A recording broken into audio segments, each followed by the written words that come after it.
Hello, hello, magical souls. And today we are talking all about the higher self.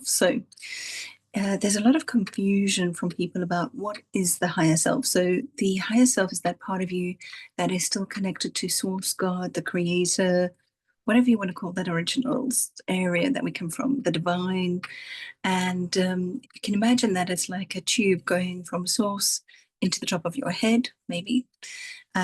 It doesn't have to be a concrete concept, the higher self, but it helps some people to visualize that that is what it is. So it would connect through the top of your head, go through your crown chakra, into your third eye, through all of your chakras. Okay, but it is primarily concerned with connecting to your conscious mind, and it would also be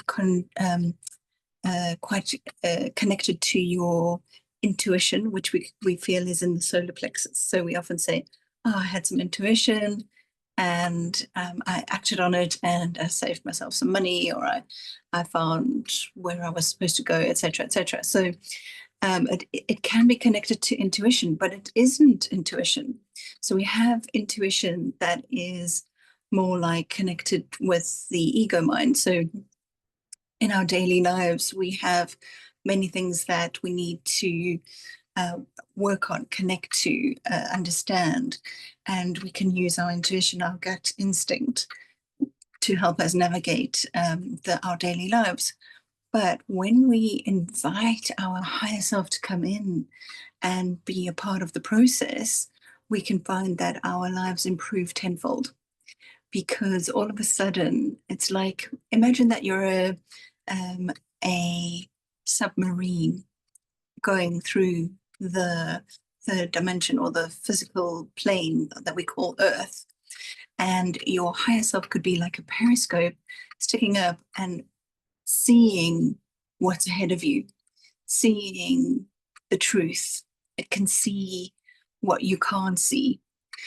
So all those things. So we have the situation where we have our ego mind, which we need in order to stay alive, because the ego mind makes sure that we are that we care, and that we care about our physical well-being. So that's very interesting as well, because we want the ego mind to work in conjunction with the higher self.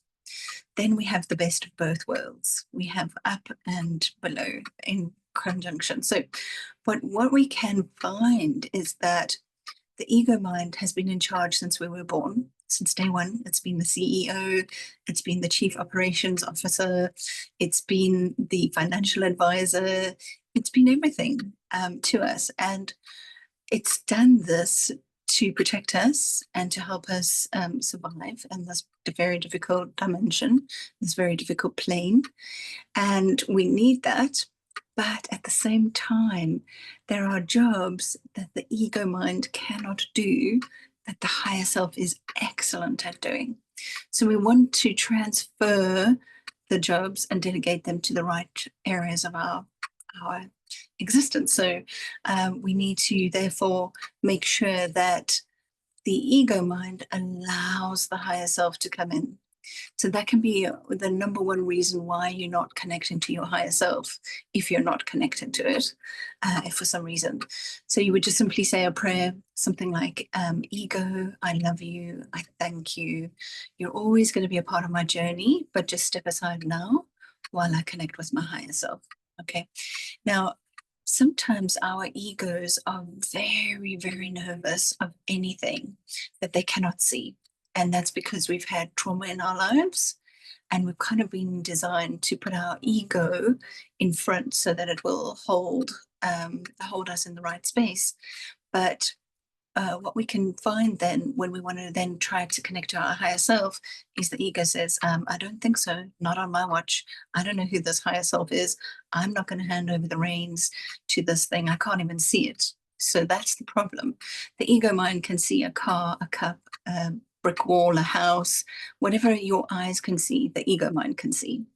But it can't see the higher self. So it doesn't know what it is. So it can block you from connecting to your higher self. And your higher self isn't like your ego. Your ego is given free reign in charge from day one. Your higher self has to wait to be invited, just like angels, beings of light. They all have to wait for us to invite them in because we have free will. Otherwise, the whole process doesn't work, it falls apart. So, what I often say to people is just ask your ego for 10 minutes, 20 minutes with your higher self, and then allow it to come back in. So you would change the prayer: ego, I love you, I thank you, I appreciate you. You're always going to be a part of my journey. I can't do this without you, but just step aside for 10 minutes while I'm connecting with my higher self, please. And then just watch how your ego steps aside and allows that higher self energy to come in and start connecting with you. And the way I would suggest that you start working with your higher self is to start with asking it questions of a yes, no, neutral situation. And also first start by asking for 3 symbols: a symbol for yes, a symbol for no, and a symbol for neutral. So once you've got those 3 symbols, the sky is the limit. And you have this completely free, magical resource available to you for the rest of your life. Okay, so ask for the symbols. So another thing that people trip up on is symbols. What should they be? They could be anything. Generally, the higher self is very excited to connect with you, knows you very well, and will bring to you symbols that match you at a soul level. So, for example, I'm a very visual person, so my higher self brings me visual symbols, but you might be more auditory, you might hear better, you might be more of a feeling person. So your higher self will bring you a feeling for yes, a feeling for no, a feeling for neutral. And that could be like the touch of on top of your hand. It could be one side of your body feels warm, or like a pressure, or an actual feeling in the pit of your stomach, something like that.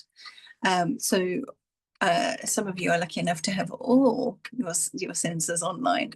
So you might get a visual image with a feeling to support it.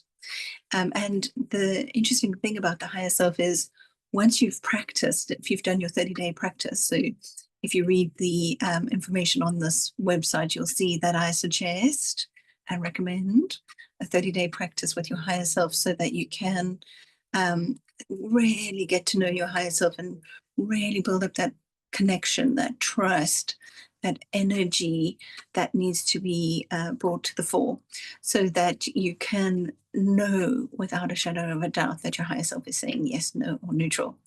Okay? Because then when it comes to making bigger decisions in your life, you have this amazing resource at your fingertips. Amazing. So, you could eventually, you're going to start asking questions like, can I trust this person?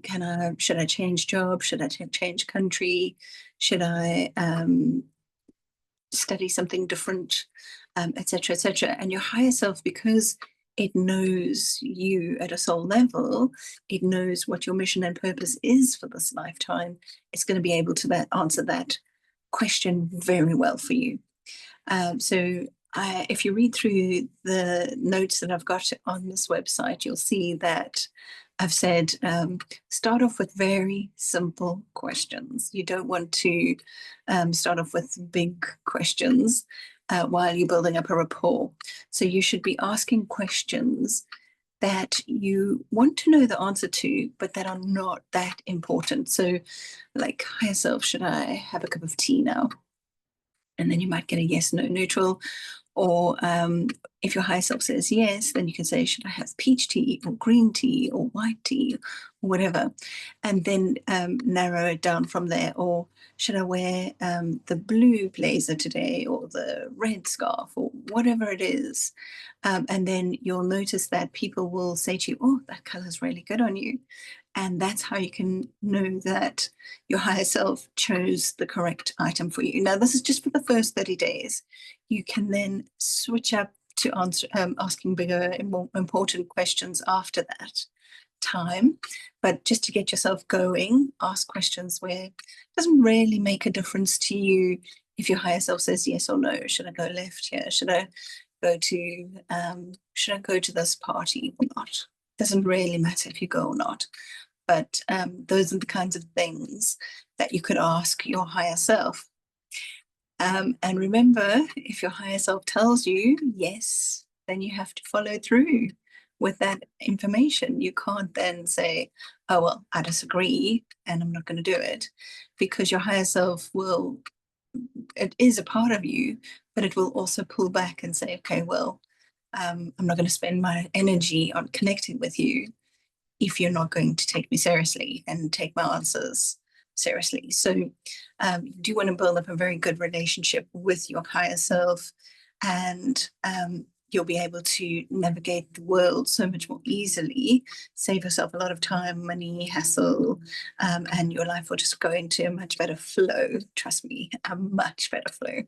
And it's very, very exciting. Think about it also as your higher self cannot wait to connect with you. It's been hoping all these years that you would turn around and connect with it so that it can assist you, because it does have all the answers if you're willing to listen. Anyway, so good luck with your journey. If you really cannot get a connection to your higher self, just book a session with me and we'll go through, takes about an hour, and I'll go through lots and lots and lots of little details about what might be off balance for you, and that's why you're not connecting with your higher self. And I do have a couple of exercises that we can do to just break through the barrier and get you onto that very important role of connecting with your very beautiful higher self. Well, have a very magical rest of your day, and I look forward to seeing you soon. Take care.